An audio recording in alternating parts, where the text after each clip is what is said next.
बहुत पुरानी बात है।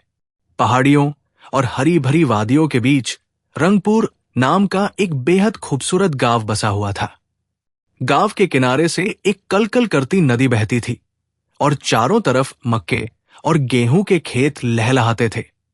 प्रकृति ने रंगपुर को बहुत फुर्सत से सजाया था, लेकिन गांव वालों की किस्मत इतनी अच्छी नहीं थी। गांव का मुखिया ठाकुर भवानी सिन्हा एक नंबर का कंजूस, घमंडी और लालची इंसान था। भवानी सिन्हा के पास गांव की सबसे बड़ी हवेली थी, जिसके दरवाजे पर शेर की 2 बड़ी पीतल की मूर्तियां लगी थी। उसके पास अथाह धन दौलत थी, लेकिन उसकी कंजूसी का आलम यह था कि वह दिवाली के दिन भी अपनी हवेली में सिर्फ एक दिया जलाता था ताकि तेल बच सके। वो गांव वालों पर मनमाने कर लगाता था। कुएं से पानी भरने का कर, मेले में दुकान लगाने का कर, और अगर किसी के घर गाय बछड़ा दे तो उसका भी कर। गांव के भोले भाले किसान और मजदूर उसकी इस तानाशाही से त्रस्त थे, लेकिन मुखिया के लठैतों के डर से कोई आवाज नहीं उठाता था। उसी रंगपुर गांव के एक छोटे से कोने में चतुर्राम नाम का एक कुम्हार रहता था। चतुर्राम दिखने में दुबला-पतला और सीधा साधा था, लेकिन असल में वो गांव का सबसे तेज दिमाग वाला इंसान था। वो चाक पर मिट्टी के बेहद सुंदर बर्तन, दिए और बच्चों के लिए रंग बिरंगे खिलौने, हाथी, घोड़े, चिड़िया बनाता था। वो अपनी बैलगाड़ी पर इन खिलौनों को लादकर आसपास के मेलों में बेचने जाता था। उसकी मीठी बोली और हाजिर जवाबी के कारण लोग उससे बहुत प्यार करते थे। भवानी सिन्हा को चतुर्राम बिल्कुल पसंद नहीं था। इसका कारण यह था कि चतुर्राम कभी मुखिया के सामने सिर नहीं झुकाता था। एक दिन भवानी सिन्हा अपनी हवेली के लिए चतुर्राम से 20 बड़े मटके ले गया, लेकिन जब चतुर्राम ने पैसे मांगे तो मुखिया ने उसे धक्के मारकर बाहर निकाल दिया और कहा, तेरी हिम्मत कैसे हुई मुझसे पैसे मांगने की? तू इस गांव की मिट्टी इस्तेमाल करता है, ये मटके तो मेरे ही हुए। चतुर्राम ने अपना अपमान चुपचाप सह लिया, लेकिन मन ही मन ठान लिया कि वो इस कंजूस और अत्याचारी मुखिया को ऐसा सबक सिखाएगा कि वो जिंदगी भर याद रखेगा। कुछ दिनों बाद चतुर्राम एक दूर के गांव मंगलपुर के मेले से अपने मिट्टी के खिलौने बेचकर लौट रहा था। लौटते समय रात हो गई थी। रास्ता एक पुराने और वीरान जंगल से होकर गुजरता था। इसी जंगल के बीचों बीच एक बहुत पुराना खंडहर था, जो सालों पहले किसी राजा का किला हुआ करता था। अब वहां बड़ी बड़ी बरगद की जड़ें फैल चुकी थी और डरावनी आवाजें आती थी। अचानक चतुर्राम की बैलगाड़ी का पहिया कीचड़ में फंस गया।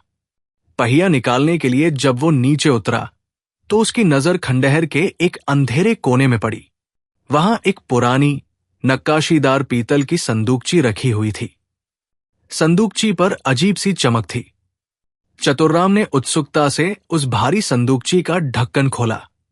उसे लगा कि शायद किसी पुराने जमाने का खजाना हाथ लग गया है, लेकिन जैसे ही संदूक खुला, उसमें से सोने चांदी के सिक्के नहीं, बल्कि एक बेहद खूबसूरत लाल रंग का तोता फड़फड़ाता हुआ बाहर निकला।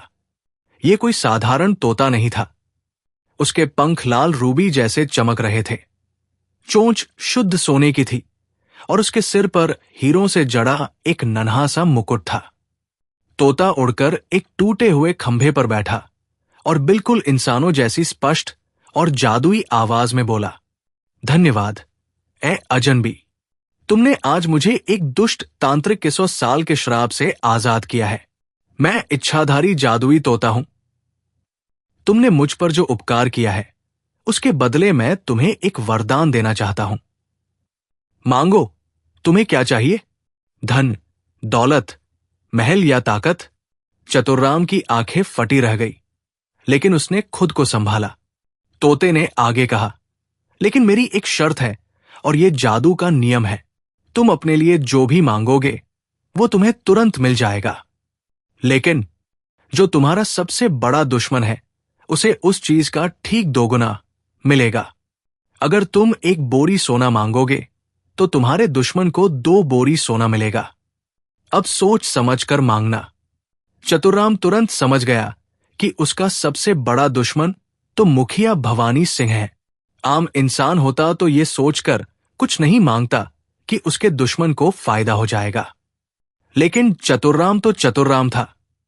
उसने मुस्कुराते हुए अपनी खुराफाती अक्ल दौड़ाई। उसने तय किया कि वो इस वरदान का इस्तेमाल मुखिया को बर्बाद करने के लिए करेगा, लेकिन बड़ी चालाकी से। चतुर्राम ने हाथ जोड़कर तोते से कहा, हे जादुई तोते, अगर ऐसी बात है तो सबसे पहले मुझे शुद्ध सोने के 100 सिक्के दे दो। तोते ने अपने पंख फड़फड़ाए और तथास्तु कहा। पलक झपकते ही चतुर्राम के हाथों में 100 चमचमाते स्वर्ण मुद्राओं से भरी एक थैली आ गई। चतुर्राम खुशी खुशी घर लौट आया। अगली सुबह पूरे गांव में खबर फैल गई कि रात को मुखिया भवानी सिंह जब सो रहा था तो अचानक उसके बिस्तर पर आसमान से सोने के 200 सिक्के आ गिरे। मुखिया खुशी के मारे पागल हो रहा था। वो गांव वालों को चिढ़ाते हुए कह रहा था, देखा, भगवान भी जानता है कि मैं कितना महान हूं, इसलिए सीधा मेरे घर खजाना बरसा रहा है। चतुर्राम दूर खड़ा मुस्कुरा रहा था। उसका पहला दाव सफल हो गया था। कुछ दिनों बाद चतुर्राम वापस उसी खंडहर में गया और उसने जादुई तोते को आवाज दी। तोता हाजिर हुआ। इस बार चतुर्राम ने कहा, हे मित्र, मुझे उच्च नस्ल की 50 सबसे बेहतरीन भैंसें दे दो। तोते ने कहा, तथास्तु, और चतुर्राम के घर के पीछे 50 तंदुरुस्त भैंसें रंभाने लगी। चतुर्राम ने उन्हें अच्छे से चारा खिलाया। उधर जादू के नियम के अनुसार मुखिया भवानी सिंह की हवेली के अंदर अचानक 100 विशाल भैंसें प्रकट हो गई।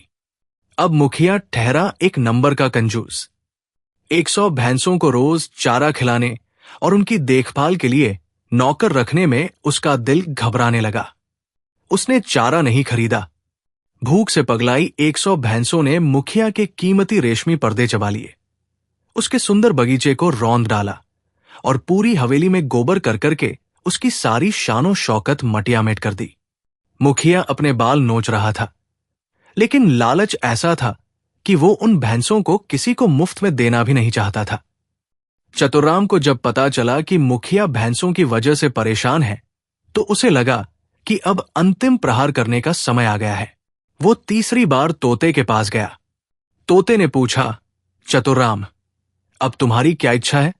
क्या कोई बड़ा महल चाहिए? चतुर्राम ने एक गहरी और शरारती मुस्कान के साथ कहा, नहीं तोते भाई, मैं चाहता हूं कि मेरे मन में अचानक से ऐसा परोपकार का भाव जागे कि मैं अपनी आधी धन दौलत और संपत्ति गांव के गरीब किसानों को खुशी खुशी दान कर दूं। तोता एक पल के लिए चौंका, फिर चतुर्राम की चाल समझकर जोर से हंसा। तुम सच में चतुर हो इंसान। तथास्तु, जादू का असर तुरंत हुआ। चतुर्राम गांव के चौराहे पर गया और उसने अपनी 100 सोने की मुद्राओं में से 50 मुद्राएं और 50 भैंसों में से 25 भैंसें गांव के सबसे गरीब लोगों में बांट दी। लेकिन असली तमाशा तो हवेली में हो रहा था। जादू के नियम के अनुसार दुश्मन को दोगुना मिलना था। चतुर्राम ने अपनी आधा संपत्ति दान की, तो जादू ने भवानी सिन्हा को उसकी पूरी यानी 100% संपत्ति दान करने पर मजबूर कर दिया। एक शक्तिशाली जादुई सम्मोहन ने मुखिया को जकड़ लिया। भवानी सिंह रो रहा था, चीख रहा था, उसका कंजूस मन तड़प रहा था, लेकिन उसके हाथ उसके नियंत्रण में नहीं थे। वो दौड़ दौड़ कर अपनी हवेली की तिजोरियां खोलने लगा। उसने अपना सारा सोना, चांदी, जमीन के कागजात, अनाज के भंडार और यहां तक कि अपनी हवेली भी गांव वालों के नाम कर दी। वो खुद अपने हाथों से अपनी सारी दौलत लुटा रहा था और रोते हुए कह रहा था, अरे मुझे रोको, कोई मेरे हाथ बांधो, मैं लुट गया, मैं बर्बाद हो गया। लेकिन जादू के आगे उसकी एक न चली। शाम होते होते भवानी सिन्हा, जो गांव का सबसे अमीर आदमी था, सड़क पर आ गया। उसके पास सिर्फ वे कपड़े बचे थे जो उसने पहन रखे थे। गांव वाले जो कल तक दाने दाने को मोहताज थे, वे अब मुखिया के खजाने की मदद से संपन्न हो गए थे। उन्होंने चतुर्राम की जय जयकार की। शाम के समय चतुर्राम सड़क पर धूल में बैठे रोते हुए भवानी सिंह के पास गया। उसने मिट्टी के एक कुल्हड़ में उसे पीने के लिए पानी दिया और शांति से कहा, मुखिया जी, लालच और घमंड इंसान को अंधा कर देता है। आपने दूसरों का हक मारकर जो महल खड़ा किया था वो आज ढह गया। भगवान जो देता है वो छीन भी सकता है। अब मेहनत करना सीखिए। भवानी सिंह को अपनी गलती का गहरा एहसास हो चुका था। उसने चतुर्राम से माफी मांगी और उस दिन के बाद से उसने चोरी और बेईमानी छोड़कर खेतों में एक आम किसान की तरह मेहनत करनी शुरू कर दी। चतुर्राम ने जादुई तोते को हमेशा के लिए आजाद कर दिया और वो खुशी खुशी अपने मिट्टी के खिलौने बनाता हुआ एक सुखी जीवन जीने लगा।